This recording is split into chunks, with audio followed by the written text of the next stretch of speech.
may all be seated.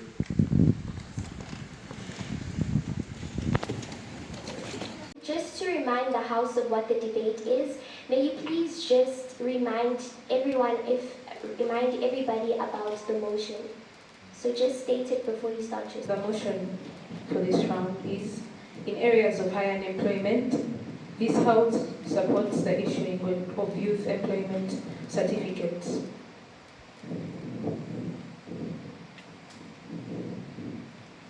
So I begin my speech in 3, 2, 1.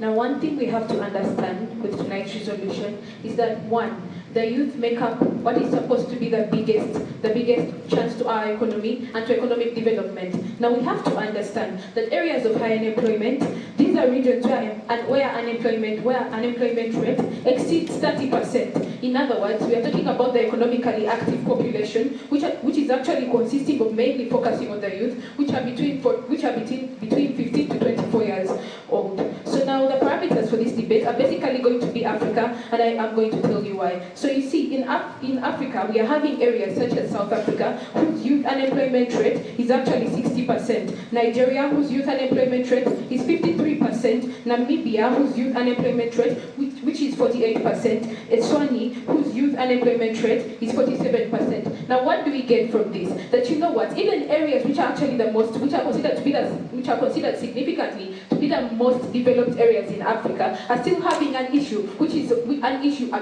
very big issue of youth unemployment. What does this bring to us? That, you know what, at the end of the day, whatever is going on, it does not basically depend on structures, because you can have the best structures, you can have the best system, whereby you think that this is actually going to be efficient, but what do we look at? There is a very low entry of these youth into getting these jobs, and this kind of actually causes a very big problem on side proposition. So now we have to understand that the characteristics of these regions is that most of them are economically struggling, maybe with structure, and still some of these areas do not struggle with structure, but they basically struggle with entry of these youth. Then you have to understand that there are high rates of informal unemployment. What do I mean by informal unemployment? People basically think that employment for a person to actually get a job, they're supposed to be having maybe per se experience, which you actually find that these youth usually do not have. And then what happens at the end of the day? They actually end up being unemployed. So now we have to understand that these people have poor access to quality skill training and sort of education. Now, through my speech, you're going to understand how these youth employment certificates actually at the end of the day genuinely fix this problem. That they have limited access to entrepreneurship opportunities and capital opportunities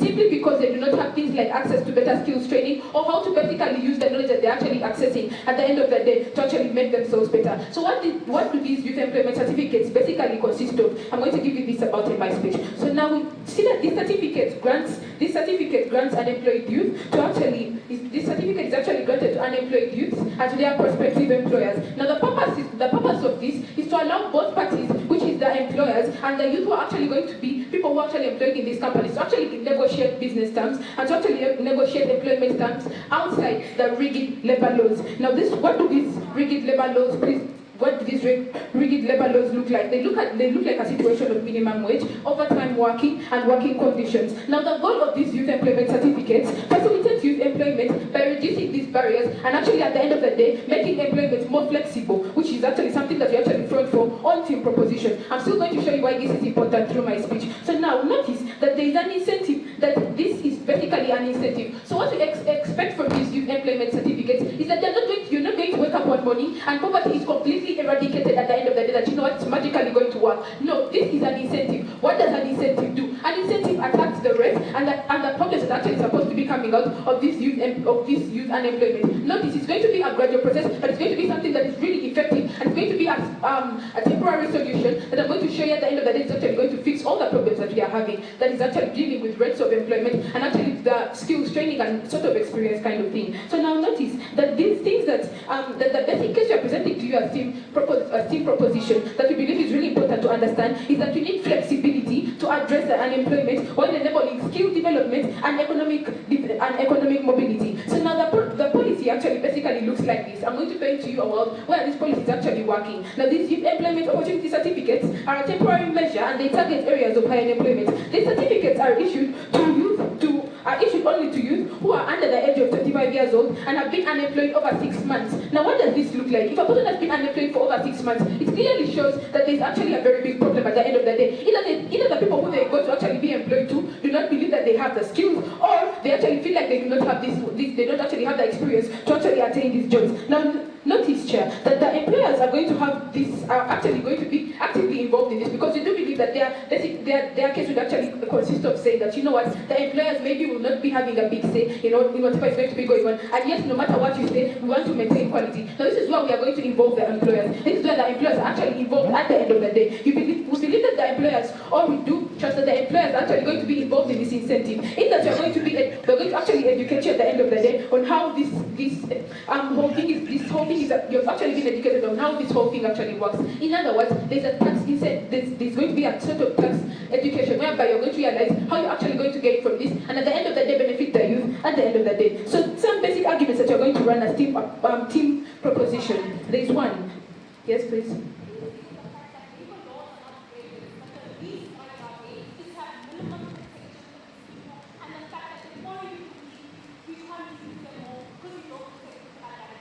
Now notice that the main problem that you're bringing to your team proposition is that you're saying that they are not barriers, but notice one thing, that if a person is setting up a small-scale business, or if they're setting up basically a business that these things that they would believe that they is actually supposed to be more involved in, this minimum wage at the end of the day does not really work. Let me show you what. Let me just first do for you a simple impact that you're actually supposed to understand. That if I am starting my business at the end of the day, and I'm actually, let's say that I'm still working under your minimum, I'm still working under the minimum wage that you're actually so much fronting for, notice that even if this business is actually developing at a fast rate, these labor laws do not cater for these things. And these are basically the areas where these youth are actually supposed to actually gain their employment at the end of the day. Now, what does this youth employment certificate actually look like at the end of the day? It actually enables you that as a youth, you can actually tell this person that, you know what, I can be working for this sort of salary for this period of time. And as you're actually progressing at the end of the day, you can actually keep on giving me more, like, you can actually keep on continuing to actually pay me at the end of the day, and how it's supposed to work. Now, notice two things that it's actually going to look like. It's going to look like sort of like a gig employment sort of thing, whereby notice that even if you're not meeting the standards, instead of chasing your fingers, you know what, I cannot give you this job, you actually give me an opportunity. This is what we actually want at the end of the day. That even if it looks like it's not going to be something that is actually going to be really voted for at the end of the day, but if you look at this and you analyze this situation really well, youth are not actually unemployed that because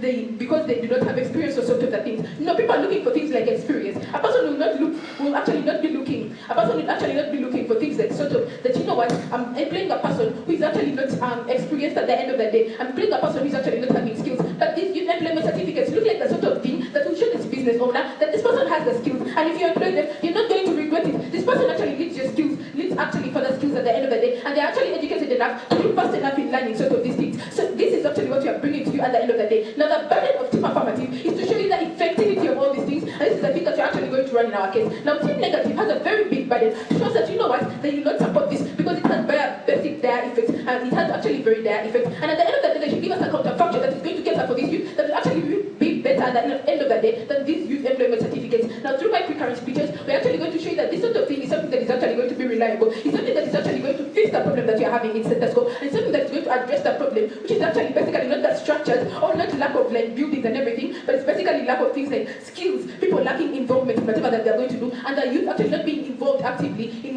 decision making on basically what kind of job they're supposed to get and what kind of job that they cannot get. Now, you have to understand that three things to bring to you this debate. This is a support motion. We expect something like a dire effect from team opposition that actually make them not to go against something like this, and they should bring to us a counterfactual that proves more effective and basically better than what they're supposed to do. Now, team affirmative is going to bring to you a very big burden of proof when they're going to this youth.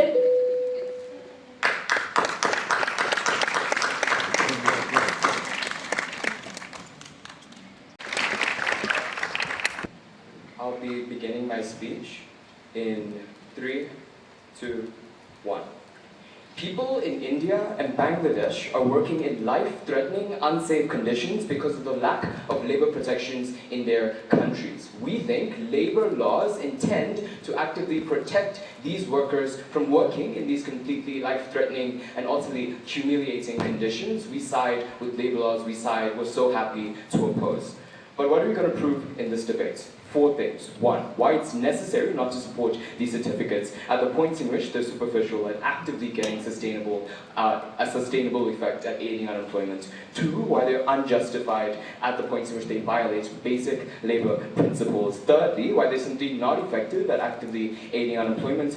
And lastly, in our second speech, why they're harmful to individuals and the work environment. We're willing to trade off the kinds of increased opportunities that they wish to get on their side for actively giving people protection and actively giving them equitable remuneration and avoiding them from working in unsafe conditions. We don't want their exploitation. But before I move on to argumentation, some pieces on context and recontextualizations. So 1, what is the criteria that we're going to use in this debate? 2 things. 1, we think we're going to actively support this thing at the points in which it can systematically resolve, or at least to some degree aid the issue of unemployment. We think that simply doesn't happen. But 2, we think at the points in which the harms that these things inflict outweigh the benefits to these workers. We think that based on those harms, we shouldn't support this kind of certificate. But moving on to a second piece of context on just the nature of labor, the purpose of the Labor Act in and of itself. We think 3 things. 1, we think that the purpose of the Labor Act is to make sure that 1, it actively protects workers, but at the same time, it doesn't put a strain on companies. We think the Labor Act already puts to some degree it's already to some degree at the minimum standard. That is to say, the salaries and the minimum wage requirements aren't vast in order to put a burden on companies. These governments want to be equitable to that. But 2, we think, what are people going to be negotiating with these things? We think they're already low wages within these labor acts. That is to say, they're going to be negotiating for even lower rates, which we think simply isn't equitable. But 2, we think that the fact that illegal workspaces and conditions already exist, we need mechanisms to hold them accountable. We can't hold them accountable at the points in which we undermine the Labor Act. But 3, we think that people don't have a minimum standard. That is to say, if I'm unemployed and desperate, I won't have a minimum that I would be negotiating. I'll be taking the best alternative. That is to say, this is important to note because companies are profit-based. Notice, if a company is wants an employee for 20 Rand, another company can actively say, well, we're going to hire you for 50 Rand. We think this kind of competition will result in a race to the bottom where employers will actively be giving employees lower salaries and lower work conditions. We don't support this. But what do we support? We support our counterfactual, which is the status quo. That is to say, continuous efforts to actively solve the problem of unemployment. Things like internships that give people the ways in order to uplift themselves economically. That is what we support. But moving on to my first argument on why this is something that simply isn't necessary. We think that this creates exploitation without addressing the systemic issues of unemployment.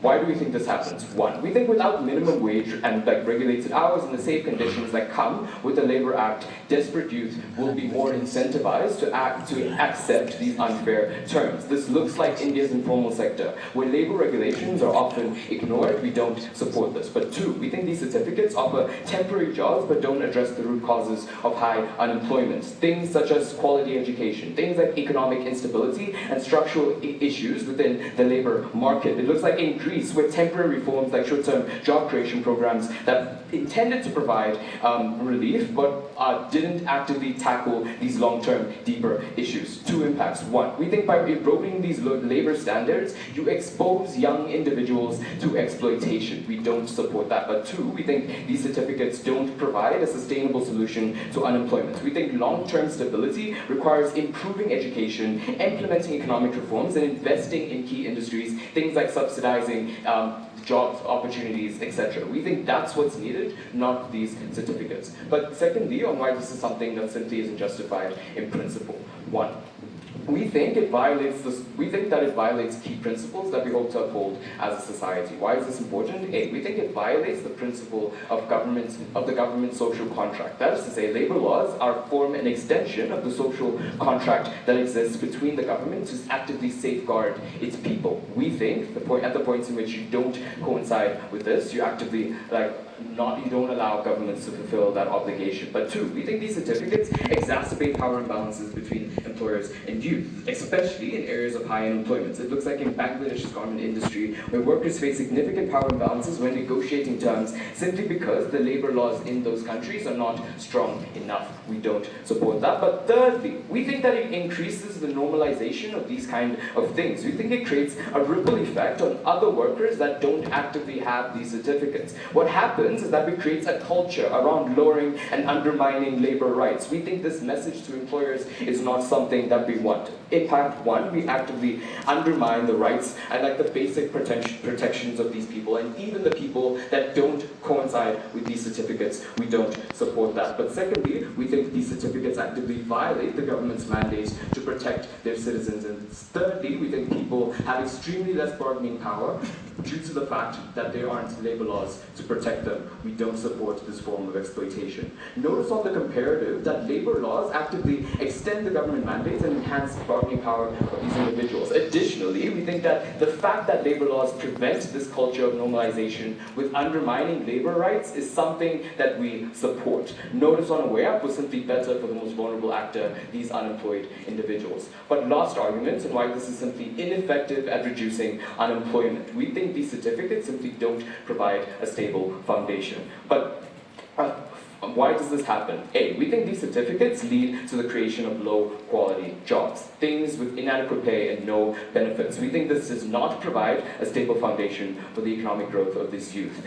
It looks like how gig culture in the USA, where flexible arrangements actively results in unproductive unemployment. We think that gig culture is something that is okay, but we don't support the points in which gig culture actively gets harshened and worsened. We think it's already a volatile space within the economy. People can't get stable incomes, they need some sort of benefit. We think on their side what happens is you actively undermine gig culture and you make it even worse for people that have that as their sole form of gaining economic benefit. We think impacts one, we think we actively don't, we actively cater to individuals and allow them to get more equitable remuneration when it comes to their jobs and give them more job stability on our side. We think that what's needed for these individuals is to actively give them stability and safety. We think labor laws do this. You should side with the side that actively helps these individuals, side with opposition. I'm so proud to oppose.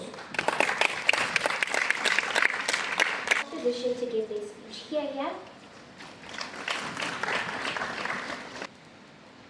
Okay. For tonight's debate, I'll begin with a little bit of clarity. The motion on table does not seek to understand the importance of the Labour Act and why it should not exist. What we front for from our side of the House is not the taking out of the Labour Act. We think at the end, the Labour Act would still exist even with the youth employment certificates. Now, let's dive into engagement. What they largely present from their side of the House is that these people are actually going to be facing a certain level of exploitation kind of thing. We think that cannot exist in a system where the Labour Act still continues to exist, but what we are doing is that we are giving people a platform to be able to negotiate the terms within the Labour Act. What happens when the law setters who actually thought of a process and thought of the best way of your life being done, and if the criteria and the experiences you're going through then do not guarantee this kind of process, we then think it becomes problematic when we dictate what a person's choice should become. However, why it is important that there should be a negotiation between a person who is being employed and the employer is that they can actually be able to stand on an equal ground to be able to come to terms with what then the terms of the employment should look like. However, they come and talk about things, how people are working in life-threatening conditions and those kinds of things. We think the Labour Act will actually still continue to exist and will continue to be effective, that government would continue to carry out these kinds of things. However, the issue is on one,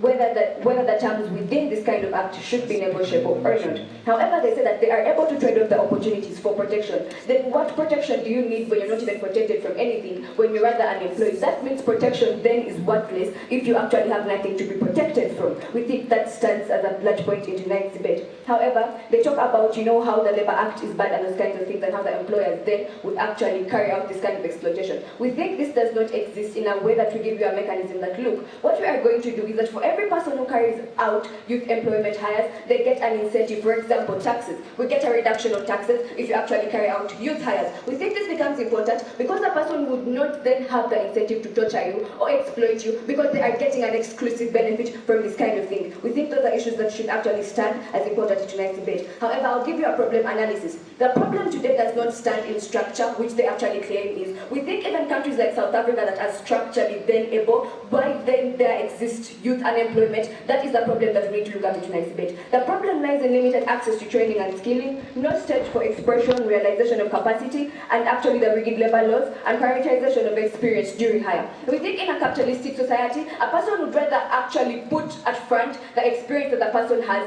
and not rather whether they would be able to do the work at the end of the day. We think this becomes problematic in the way that the unemployed then do not have this kind of experience. What does this youth employment certificate do? Is that it gives you a stage on where to stand to actually be able to negotiate. You would say that, you know what, even if the minimum wage is 100,000, I'm able and okay to work with 80,000 as well as you actually progressively realize my potential. Then we think this would result into sustainability, something that they don't account for from the side of the house. However, what are the requirements of someone then getting this youth employment certificate? We think at the end of the day we would engage in things like skilling, and we think then that cannot come from the side of the house where people are actually being skilled at the end of the day, because we think this becomes criteria for you to be able to get this kind of certificate. We think a person would require a specific skill set, and the skilling will be done by government in cooperation with NGOs and other organizations to be able to make this effective. We think the implication of this would mean that the youth employment certificates are going to be issued to people who are skilled and of substantial importance to the country in achievement of development and guaranteeing employment, kicking out the issue of quality. We think quality then would not arise from the side of the house because this is actually already catered for. However, I'll dive straight into our case.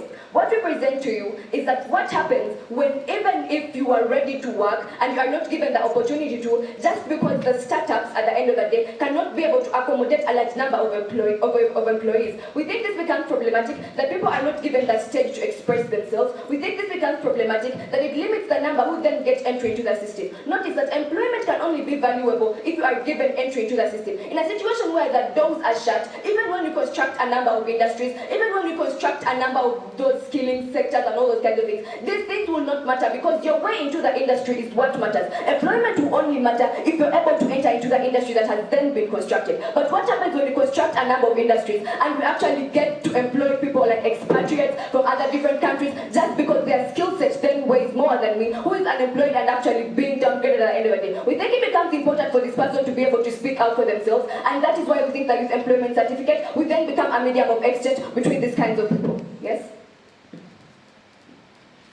At the point in which we can also have those kind of benefits, things like providing tax breaks to companies, we think that is far better than having them negotiate outside of the That is Labor Act. where this becomes problematic, because when they come and say that they are model then license status quo, these are things that do not exist in the current status quo. We then think that counters the fallacy from their side when they think they can carry out these kinds of things, when they have time and again failed to do these kinds of things at the end of the day. We think this becomes problematic when they think government then would have the incentive to do these kinds of things without a certain level of documentation that is given to these kinds of people at the end of the day. We think documentation then becomes important because we are able to track the numbers of people who are in the system and those that actually require help. However, I bring you arguments in this kind of way, is that what we talk about is that this encourages flexibility in order to encourage entrepreneurship. Notice that the economies in African nations are the ones that are growing and are the ones that are still growing. What this shows is that what we have are startups. We do not have the big multinational companies at the end of the day. What this shows is that these people have limited capacity to the kind of people they get to employ and the kind of finances they have at hand. This limits the number of people then that enter these kinds of things. But where we give them a negotiation strategy and we give them the tax incentive, we then think these people would be willing to take in a number of people, which would increase the people who would come into the system. We think the evidence is that in Namibia, a similar initiative led to a 25% increase in youth hiring and micro enterprises. This becomes important because where we have seen this policy work, we then have guarantee that if we actually front for this kind of thing, it is actually going to result into the added benefits that we actually front for this kind of debate. However, we are telling you that employers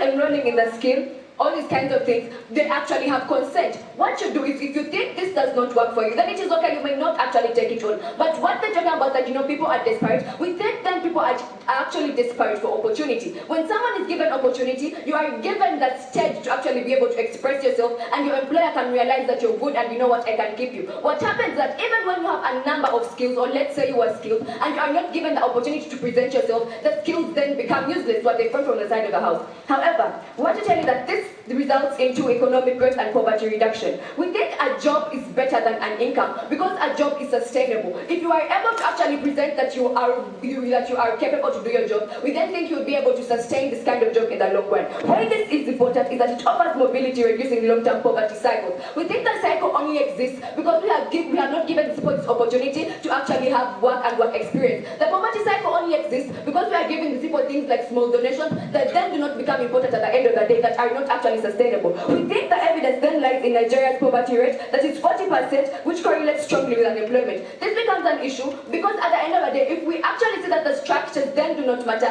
we realize that the entry of the people into the structure is what greatly matters. The impact of this is that it will allow you to transition from dependency into productivity, catalyzing local empowerment. We think this becomes important where local industries then don't have capacity to be able to employ like numbers of people. When we give them this kind of incentive and actually educate them on why this is important, we think we would be able to actually achieve long-term sustainability and long-term benefits. What I would like to end with is that the Labour Act still exists. We are only giving people a stage to decide and negotiate what exists in that act.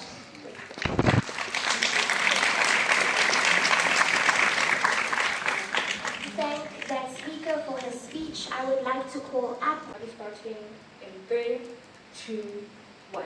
In countries like China, they prioritize their economic development, but at what cost? Labor rights. People now have 996 work culture, and people can barely even survive. Mentally, they can barely even work anymore, but who is this affecting the most? The youth. We care about the youth being able to be integrated within the economic society, but beyond that, in a place of high economic instability, we think we should be valuing labor rights, because we think economic development can always be achieved, but not at the cost of labor rights. But on some reversal before I begin, right? So we think, first of all, the case is hinged around how we're able to incentivize these companies. One thing then is that if you want to incentivize companies, you cannot control on how they're able to take out those actions. If you want to incentivize people to be able to integrate youth into their work sectors, you cannot control the way that they're able to treat that youth. Mind you, their whole case existed on the fact that they're able to be experienced and being able to gain this valuable experience. If they're not, number one, able to give you that valuable experience, how are you able to gain those long-term benefits? But secondly, at the point at which they're able to exploit you in the long term, we don't think we value them on our side, right? But just some specific rebuttal then.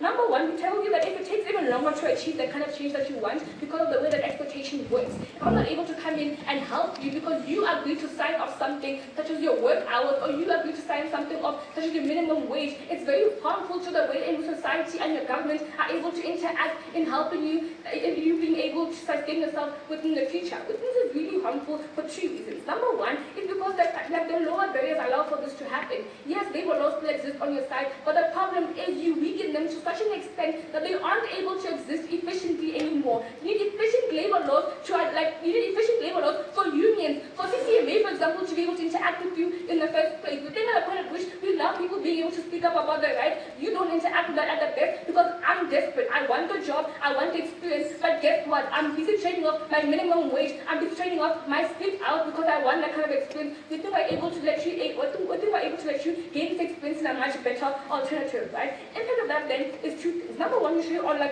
comparative, on a way up, why we're better. Because on our side, we tell you, our counterfactual. We like the fact that you're able to have tax breaks, but tax breaks that are very specific to helping you. We think things like you being able to have an internship there is something where we can direct our tax break towards, because this is very specific and it targets the main issue. The certificate does not target anything. It just shows that I'm able to work for this amount of hours, work for this amount of experience, and you're able to exploit me because you're able to see that you're able to take advantage of me, and because I'm within the youth sector. Next point then is how they value people who are skilled and people are not skilled, and it's not the structures which are well. Right? Two responses to that. We agree with that. Yes, we want to be able to help skilled people, but we don't think your mechanism is the best way, especially when your mechanism traits of a valuable principle within society. Mind you, people fought for labor laws within the first place. People went to lengths to be able to come to the point at which we are right now. Even in high economic instability, we lower them in the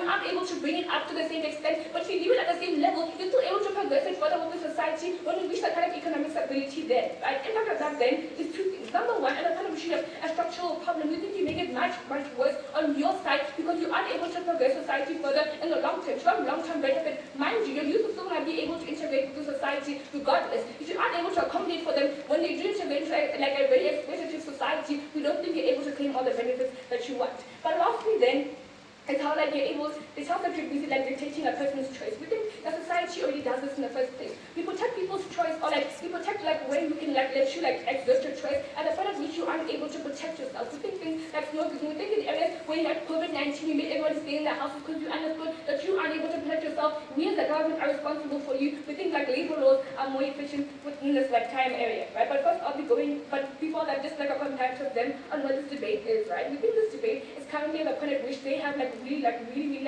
big labor laws, but even if like it's something minimal, like you trading off like 20 rand off of your salary or that minimal like engagement, then we think what's still like overall better for you. Number one, also let you be able to integrate yourself within a company at the fair minimum wage. But second of all, in principle, we compensate you for the amount of work that you did, but we fairly engage with you within society because you studied hard, you're giving us your like valuable skills, we still value that. But on to some implementation there. Number one is how we harm like the integration of like certain unions or like certain governments in helping you in the first place. We tell you that number one, we tell you our criteria was, at the point at which there are more harms over benefits, we aren't able to accept the certificate in the first place. Like just some context there. We gotta tell you two things. Number one, that the reason why unions exist in the first place is because of the kind of laws that exist in society. If the labor law allows me to interact with you and say that no, you agree to this amount of hours, you signed this contract, I'm able to help you then. But at the point at which you're able to trade that off in the long run and you don't care about it more and more because you want to be able to engage, like you want to be able to engage within this workforce, we think it's really harmful for us as unions to be able to interact with you as a person. The reason why is because we think number one, the government makes like unions really accessible within its entirety. But at the point at which there's blurred lines there, we aren't able to efficiently help you out of a situation, but more than efficiently help you, efficiently have like millions of other people who are also in the same situation as you. We think that it works within like a large spectrum. It doesn't affect like one individual or one youth person. It affects like a whole, like it affects like millions and millions of people who are also involved within that sector, right? And think of that then, I mean, just to show like why it's like really, really harmful is two reasons. Number one, it shows like why companies are able to run away from accountability. We think accountability is really important when you look at the way in which like high unemployment is not able to exist, right? We think if you want to be able to move people into like employed spaces, you're still supposed to keep like the principles of them being able to receive a fair wage for them to be able to be employed for this amount of years because you both agreed to it. We think this is only being able to be existing on our side at the point in which you're able to pay them that fair amount, but even if you don't, we're able to hold you accountable. Companies are able to run away from this accountability at the point in which they see number one, that you want that certificate to gain experience, so you're desperate and you're willing to trade it away. But secondly, at the point they see that they're able to abuse you because you're there for that short amount of time. But even if you're there for that short amount of time, why is it still harmful to us? I think it's still harmful because then you create a cycle that they're able to work with it. At the point in which I'm able to hire one worker for a short amount of time, not pay them some amount of time, I'm able to do it to the next, but even worse for the next one, I'm able to lower the conditions even worse. Because what allowed me to do so, that certificate allowed me to do so in the first place, we think this is harmful. In fact, that then shows you two things. That number one, any kind of benefit of experience is not like valuable experience at the point at which I'm mentally harmed, I'm not able to receive my fair reparations, but beyond that, other mechanisms are able to exist more efficiently within today's society. And for the next point then, on how we're really like moving towards a culture of like gay culture in the first place, and why we think it's not like fair for us to be moving it at a more rapid rate. And we think that number one, we already have people like digital nomads, but here's the difference. They exist within today's labor laws and labor laws which are sufficient enough to be protecting them. Even at the point at which I'm able to switch off my laptop because it's 6 o'clock, I'm not supposed to be working anymore, that is my right as a person. But at the point at which you don't have that kind of right anymore, people are able to say, why are you not working for me? We don't think we're able to pay you this amount of money anymore. This is very dangerous then because beyond it being already flexible within itself, within society, because society is like already making flexible, already moving towards a culture that is more or less flexible. The problem is moving within flexibility without like the correct labor laws is way more dangerous because no one's able to protect you when the flexibility backfires at you. I think if you want a level of flexibility, you're still supposed to be able to protect yourself in terms of it going wrong within the first place. We think that we allow our citizens to be able to have like a measure or some sort of like back way or some sort of like insurance instead of if anything goes wrong within the company.